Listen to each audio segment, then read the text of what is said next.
Digo esto porque por el tema de hay momentos que marcaron en la vida de uno y de muchos biólogos de mi generación.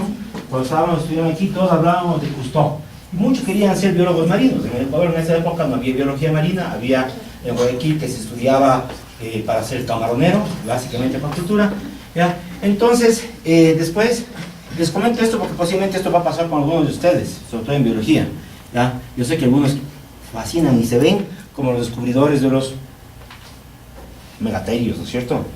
Un paleontólogo, el Eddy, ¿ya? Es un paleontólogo en potencia, o ya es un paleontólogo. Entonces lo que yo digo es, finalmente muchos biólogos nosotros nos fuimos a trabajar en Galápagos, siendo guías de flotilla orellana, de Galápagos, y me acuerdo claramente que cuando interrumpíamos la carrera en segundo año, el doctor Arcos nos decía, ¿cómo puede un biólogo, después está estudiando aquí 2 años y se va a ir a guiar? Es un desperdicio. Estudiar biología para ir a guiar es lo peor que puede pasar, ¿ya? Y claro, nosotros nos digamos lo más un semestre a hacer un poco de dólares y a gozar en las islas, ¿ya? Resulta que después, para no alargar el cuento, porque esto no es tanto contarles mi vida, sino es contarles un poco la importancia de este país, que es el tema de, vamos a terminar el tema de murciélagos y el tema de Yasuní, ¿ya? Y finalmente después, por A o B razones, tuve la oportunidad de ir a hacer una maestría en interpretación y comunicación ambiental en Gringolandia, y sorpresa mía fue que me topaba en los parques nacionales gringos con guías que eran PhD, o sea, nada más y nada menos que muchos de los guías trabajos para poder guiar en reservas privadas en Estados Unidos. Hasta el cuerpo de ingenieros del ejército que tiene, el cuerpo de ingenieros del ejército tiene a cargo muchos lugares de inundación, como las represas hidroeléctricas de acá de Huancopolo.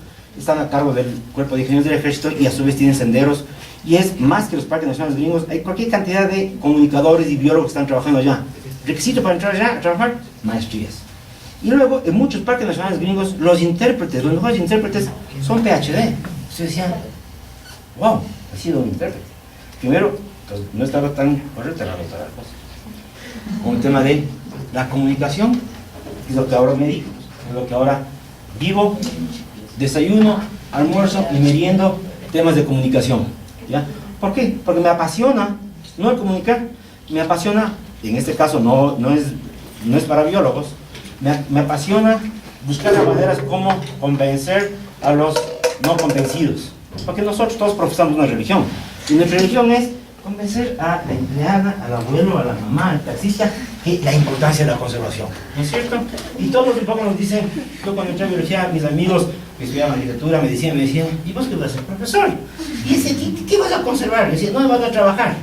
Entonces decía, chuta, en esa época hay parques nacionales, en esa época había solamente la Fundación Natura, que ahora ya no hay, ¿no? O sea, voy a trabajar en la Fundación Natura. ¿Y qué más? Para terminar el profesor.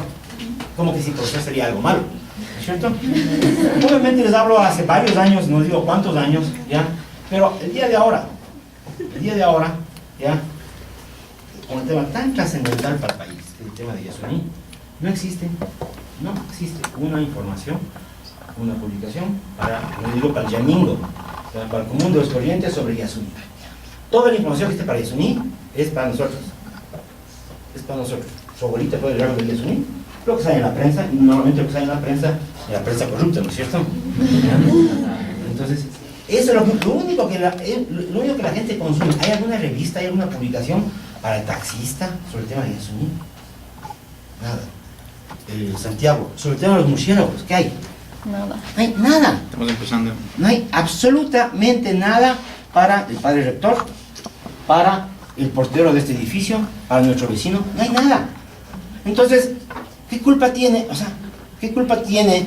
el presidente, ¿no es cierto?, del tema de la polarización de Yasuní? O sea, si tiene una población que no conoce, entonces lo primero que tenemos que hacer, y es de lo que yo me dedico, es tratar de convencer a las personas de que este país no solamente es bonito para los científicos, ¿ya? Y la prueba de eso es posiblemente lo que pasó, ustedes habrán escuchado, de una exhibición que hicimos aquí con la Católica en el 2005, el Safari, ¿no es cierto? El Safari marcó un antes y después, ¿ya? Y en el Safari, y lo mismo que queremos hacer ahora con murciélagos, no con exposición, sino convencer a las personas de que los murciélagos son maravillosos. Son feos, sí, son horrorosos, si ustedes quieren, ¿ya? Pero son simpáticos, son agradables. Con un safari pasa algo interesante. El mentalizador del Zapari era un página católica, el Lucho Coloma, ¿ya? El Lucho Coloma, un día nos topamos de la calle y me dice, ve, ahora que ya no estás en Ecociencia, ¿ok? Pero todos los de Ecociencia salimos de la católica, fundamos Ecociencia, y dice, ahora que no estás en Ecociencia, ayúdenme a hacer esta exposición. No tenía plata, digo, a ver, ok, hagamos la exposición. Yo planifico la exposición desde el punto de vista de interpretación. Para no alargarse el cuento, creo yo, hasta ahora no conozco, déjame ver. Creo que el Zapari, si no me equivoco, durante 3 meses se metió 110.000 personas. No hay exhibición en el país que haya metido en 3 meses tanta gente. Eso no es lo importante. Lo importante es que estuvimos en la prensa durante 3 meses. Editoriales, página primera en la prensa, ¿ya? Hablando de los sapos. Y desde bromas a los diputados que son sapos. O sea, durante 3 meses la Católica estuvo en la prensa. Como conclusión de eso, y Santiago es lo que yo repito, y no sé si es verdad o no, pero a mí lo que me contaron es que finalmente después el padrecito rector dijo, ya, amigos de los sapos, vengan acá, ¿cuánto quieren? No estamos hablando de limpiar conciencia, estamos hablando de plata. Para los biólogos, en mi generación, hablar de plata era pecado. O sea, hablar de plata era pecado. Es más, en el directorio de Ecociencia, mejor hace 10 años, metimos un economista, y decía, economista, el Diego Burneo, que ahora es director del PAN. ¿Qué tiene que ver un economista con temas ambientales? Hace 10 años. O sea, si los biólogos seguimos nosotros pensando en que hay que proteger y no damos una explicación por qué y una razón de la conservación, no va a pasar nada. Entonces, lo que yo supe de Zapari es que finalmente para el rector, apoyo total a la investigación de la base de los sapos. Apoyo total. Como respuesta de eso, inclusive después del alcalde Paco Moncayo nos llamó, dijo que los sapos, aprobación para que en Chimbía se hagan pozos de sapos. Yo mismo como zoológico, estuve a cargo del zoológico durante 8 años, planificamos unas pozas para que, entre comillas, regresen los sapos a Quito. Hicimos un sendero en el museo. ¿Usted ha ido al Parque Yacu? Sí. Ahí hay un sendero. ¿Conocen el sendero? Hay un sendero, en la parte de atrás, hay un sendero de plantas. ¿Ya? Eso era un botadero de basura. Pero eso se hizo para que, entre comillas, regresen los sapos a Quito. ¿Okay? ¿Cuáles sapos? Regadama marsupial. ¿Ya? Trabajado desde aquí, desde la universidad. Entonces yo digo, sí, es muy importante la parte del trabajo que hacen ustedes, como yo digo, ustedes los biólogos. ¿Ya? ¿Ya? Pero hay que comunicar. ¿Cómo queremos conservar si no comunicamos? Entonces dentro de eso hay personas que tienen habilidad para comunicar. Hay otros que nos ha tocado aprender. Hay otros que nos ha tocado decir, a ver, vamos a aprender metodologías, estrategias para comunicar. Y básicamente, eso es lo que hicimos, por ejemplo, una exhibición que planificamos en el 2005, con la ayuda también de Santiago, en el zoológico. ¿Ya?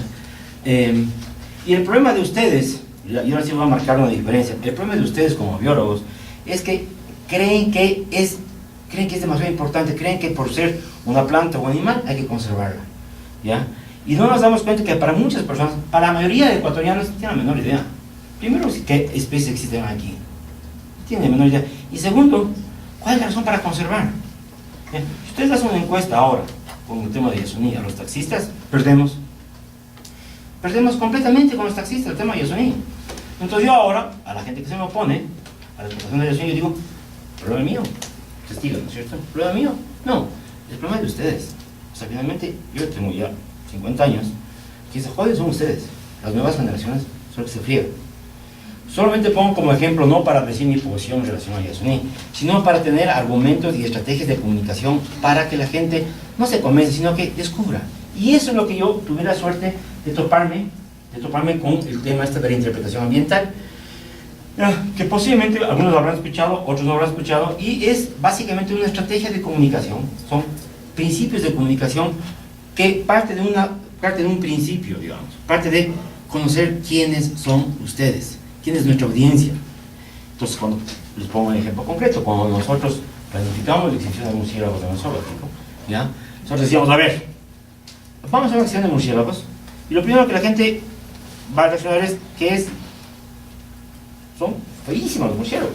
Entonces, primera estación era, ¿qué conocen ustedes los murciélagos cuando la gente trabaja? ¿Qué conocen los murciélagos? Preguntamos a la gente común y corriente, y ya saben ustedes cuáles son las respuestas.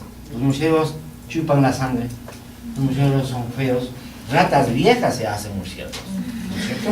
O sea, la pregunta de ellos, ¿tienen la culpa? No, no tienen la culpa. O sea, ¿cuántos de ustedes, sus abuelitas o sus mamás, o todavía ahora, cuando vemos la tandapucha, la matan? ¿Saben lo que es la tandapucha? La tandapucha es esa mariposa negra horrorosa que trae la muerte, ¿no es cierto? Entonces nosotros tenemos que afrontar ese tipo de cosas, ¿ya? Y de pronto, eventualmente, coger una tandapucha y enseñar a las personas lo que yo he hecho en mi casa. Dice, hey, ven la lengua de la tandapucha. Es una suerte la tandapucha. La tandapucha es una polilla que chupa dulce. Es la polilla de la dulzura. Yo un día, una persona que trabajaba con nosotros, hace como un año, que venía a hacer limpieza así, vivió en Tumbaco y asomó una zarigüeya muerta en la casa, porque los perros en Tumbaco hay zarigüeya y le pasó al perro. Entonces yo le digo a la María, le digo, hay otra vez una zarigüeya. Zarigüeya, señor, ¿y qué es eso? Entonces yo ya asumí zarigüeya, la palabra zarigüeya, y cuando vamos a ver, me dice, ¿esa no es la raposa? Cuando hicimos la exhibición de canguros, solo te dije, no vamos a poner raposa, porque raposa no es feo, suena feo, raposa. Zarigüeya es mucho más glamour. Entonces, eso también nos toca hacer. De exhibición de sapos, ustedes le llamaron sapos y ranas del Ecuador. Qué aburrido, por Dios. Sapos y ranas del Ecuador. Convencer a los apólogos de aquí que no se puede llamar así, se va a llamar Zapari. ¿Ya? Fue preguntarle a Juan Pariasumín, a Lucho Coloma, ¿cómo se va a llamar Zapari? Finalmente, Zapari se llamó. Entonces, estrategias de comunicación. Entonces, con el tema de los murciélagos me pasó lo mismo, ¿ya? Tratar de convencer, las vallas que hicimos para los murciélagos, era una niña, ¿ya? Era una niña que estaba pintada de murciélago en Quito, y estaba así. No sé si se acuerdan. Y había otra que estaba así, con una capa así, también así, cool, chévere. Era la Camila de las vallas, ¿ya? Mi hija, compañera de bebé. Entonces digo, hey, tenemos que nosotros como comunicadores y potenciales custodios, ¿cierto? Tenemos que aprender no tanto lo que nosotros queremos, sino cómo llegar a las personas. ¿Cuáles son los principios? Entonces yo ahora, brevemente, lo que quiero hacer es lo siguiente. Quiero intentar una actividad que es nueva para mí, ¿ya? Primero, porque dar siempre lo mismo es antipático, inclusive para mí. Entonces, normalmente me encanta el tema de la planificación de exhibiciones. Ahora estoy metido en un libro de biodiversidad, en un libro de parques, hacer las cosas un poco diferentes, ¿ya? Pero y ahora yo...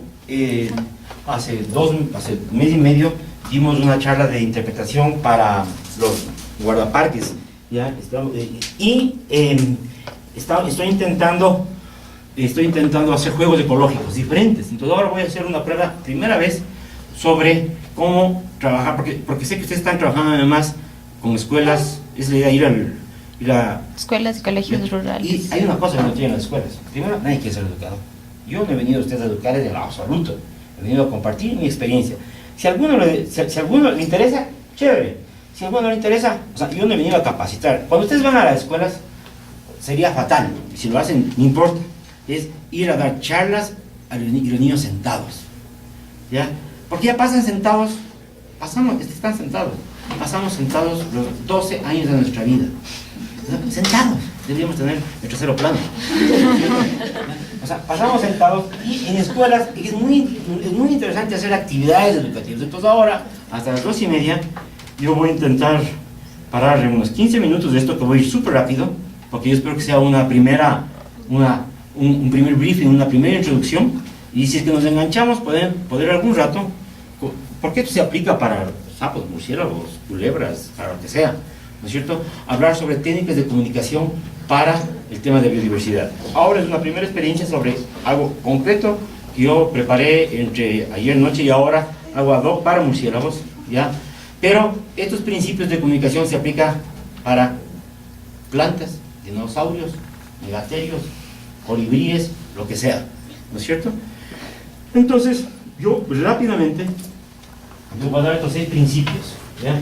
6 principios que son principios que, como yo digo, 6 principios que yo desayuno, almuerzo y meriendo, y también de vez en cuando una parrillada con otros principios. O sea, ya he hecho yo parte de mi vida el tema de la comunicación y le he llamado fundamentos, ¿ya?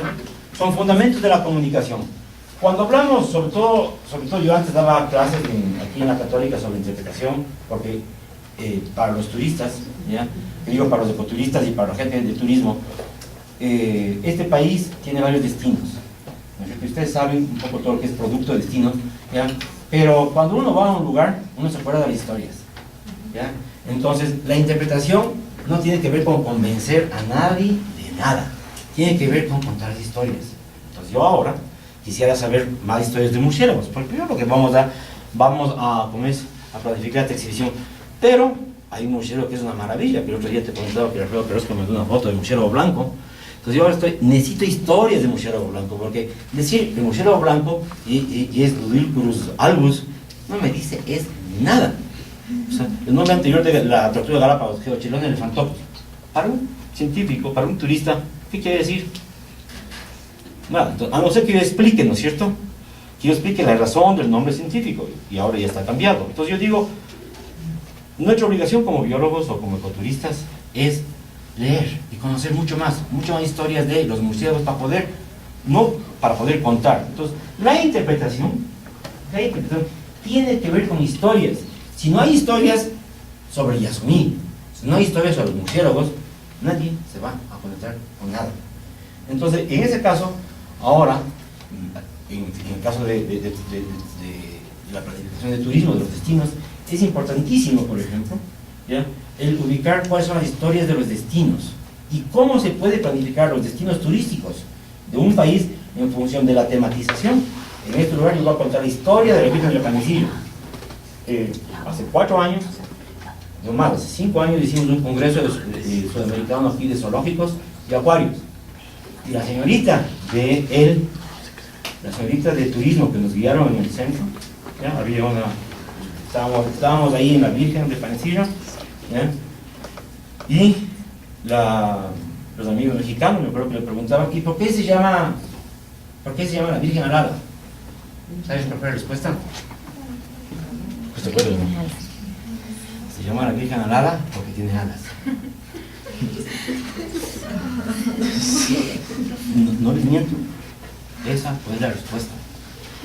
Perdí una oportunidad fabulosa para contar el tema del arte quiteño, el tema de Gerarda, el tema de la construcción, ¿no es cierto?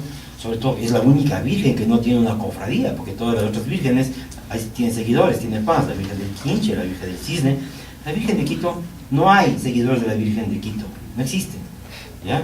No sé la razón, y es interesantísimo hablar de todo el Apocalipsis y la Virgen Pizarro. O sea, hay una historia.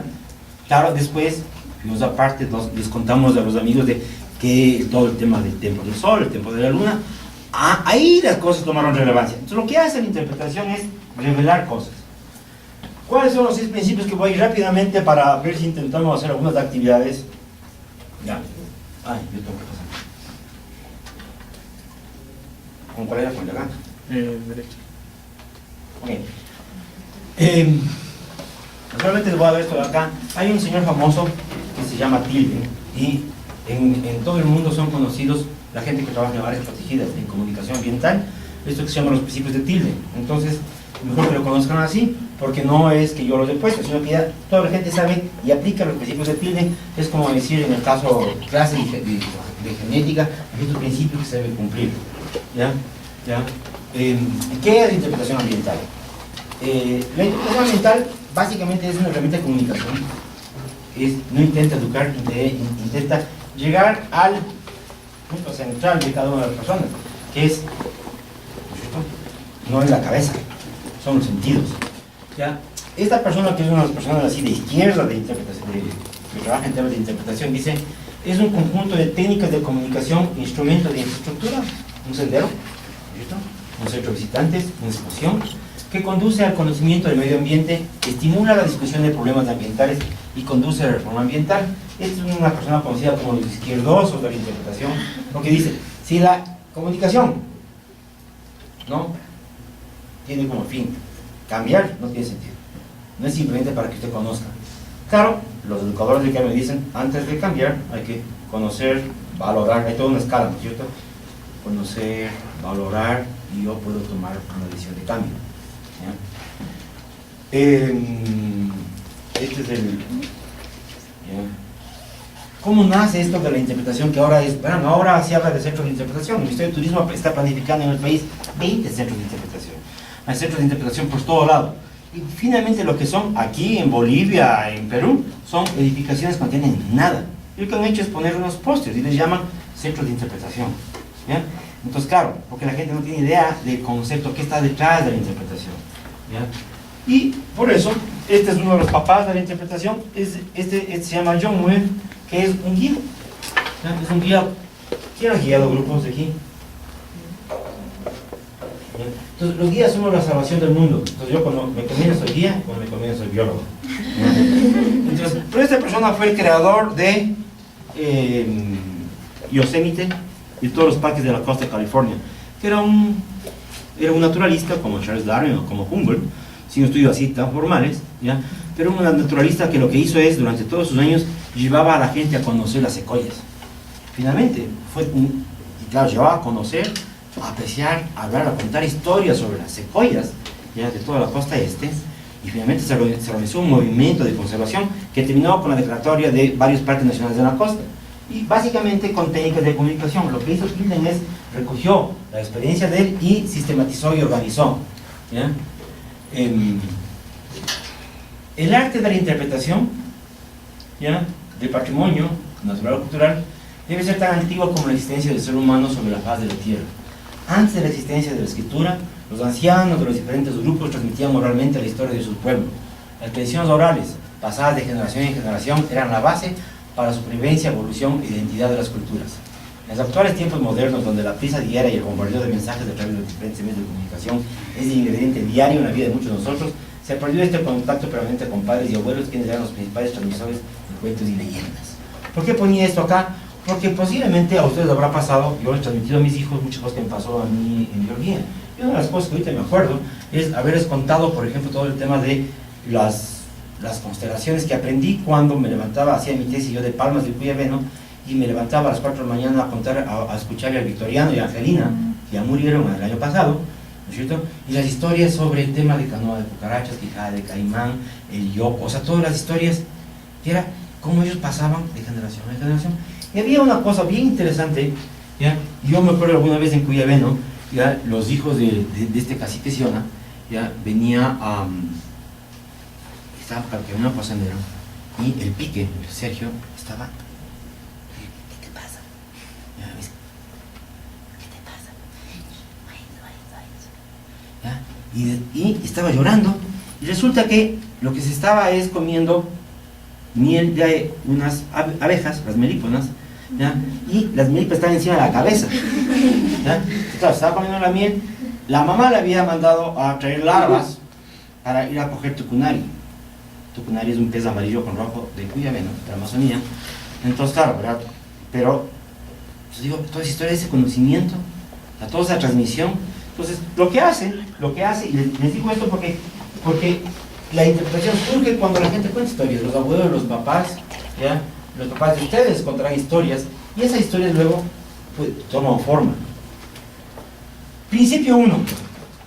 El principio 1 de la interpretación es no hablar de los murciélagos. Si es que uno cuenta historias y uno hace relación a los murciélagos, ¿ya?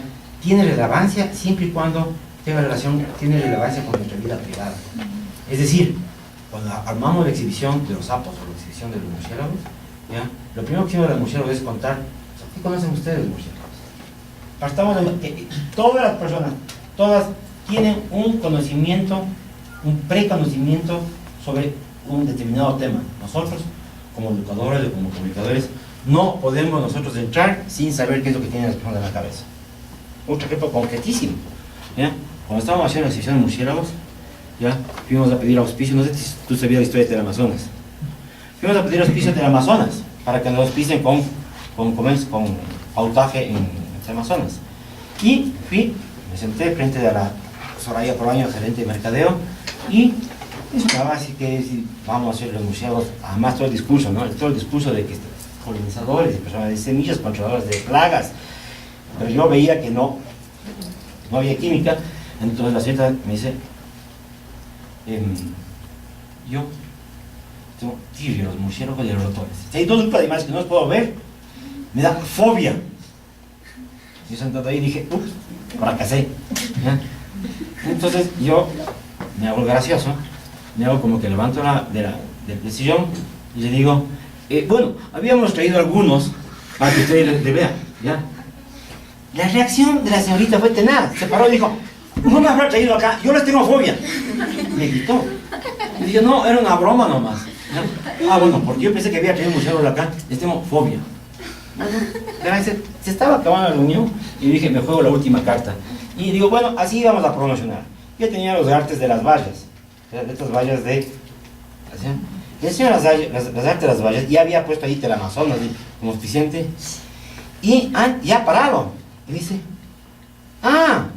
así, ustedes son del zoológico. Y digo, ahí está. Sí, pero ojo, se desconectó. Cuando yo dije murciélagos, se desconectó. Y uno tiene que ser muy sensible a la reacción de las personas, al movimiento corporal. Yo puedo decir ahora, de los 24, ¿cuántos están? ¿25? ¿Cuántos están? Como 30.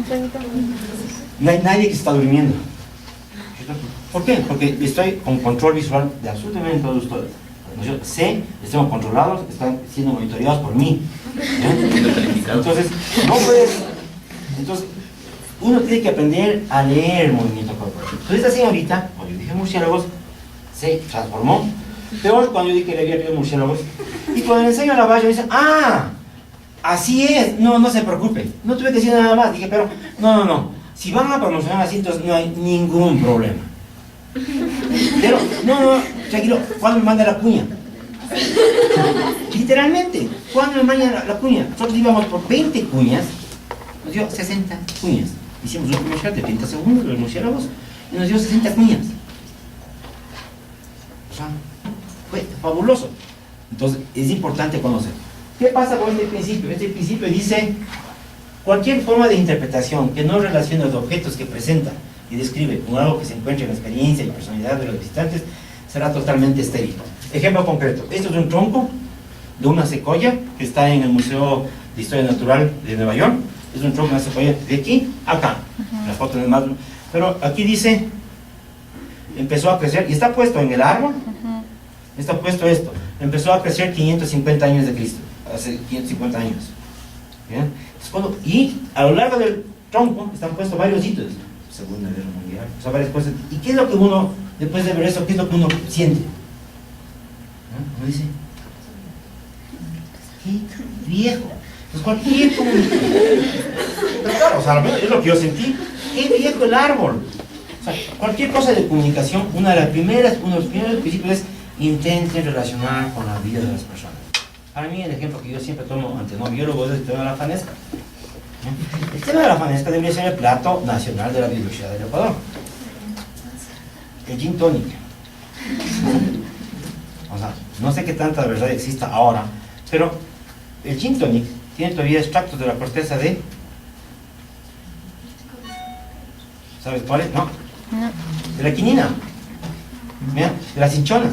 De los árboles de hoja. ¿Bien? O sea, por eso es el sabor amargo. ¿Bien?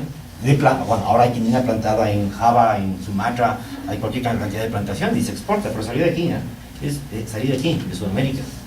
¿Bien? Entonces, cuando yo hablo ante gente no comencé, digo, a ver, ¿podríamos hacer la fanesca sin nuestra biodiversidad?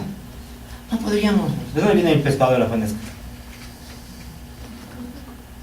Bueno, pero antes venía de Isabela, el bacalao, y la gente en Isabela, hay fotos, la gente 5 meses antes se dedicaba a acumular el pescado, chocho, mellopo, maní, zapallo, sambo.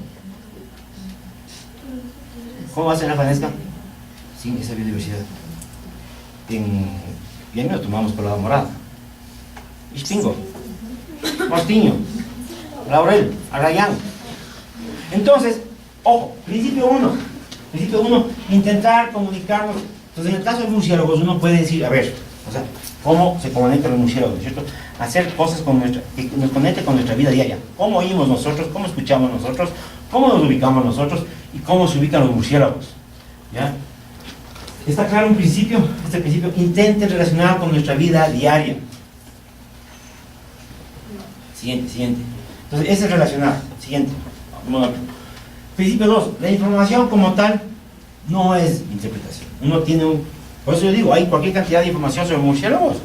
No sé si Colombia tendrá más que nosotros, todo lo que han publicado ustedes, es impresionante la cantidad de información para murciélagos. Pero eso no es interpretación. O sea, no se puede hacer interpretación sin ciencia. El safari fue un éxito porque atrás había años de investigación y papers, o sea, había años. No se puede hacer interpretación sin esos trabajos científicos.